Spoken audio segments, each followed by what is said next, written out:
कोरबा बालको प्रबंधन हमेशा विवाद ले जुड़े रही थे। कभी लापरवाही तक मामला लेके तो कभी बेजा कब्जा का मामला लेके। ताजा मामला है बालको के आश्रित ग्राम बेला के, जहां अवैध बाउंड्री वाल के काम बालको प्रबंधन द्वारा कराए जाते रही। सूचना के आधार में जिला प्रशासन की टीम मौका में पहुंच के अवैध निर्माण कार्य में बुलडोजर चलवा दी।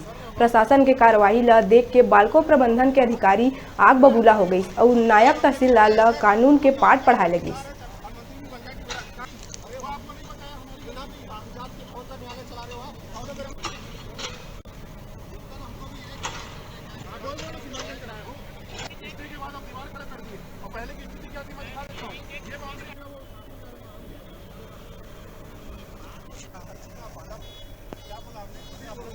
थे जहां से विभिन्न न्यायालयों से स्थगन जारी किए गए थे और स्थगन जारी किए जाने के पश्चात भी संबंधित पक्षकारों के द्वारा वहां पे न्यायालय के आदेशों का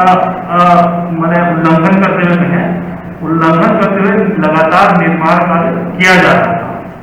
तो इससे न्यायालय के आदेशों का अनुपालन नहीं कराया जा सक रहा था।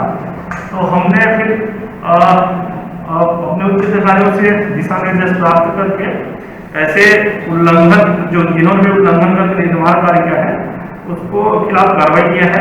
अभी ऐसे 2-3 मामले ऐसे हैं जिसमें हम लोगों ने कार्रवाई की है और अभी अतिक्रमण के खिलाफ भी शहर में आगे कार्रवाई जारी रहेगी।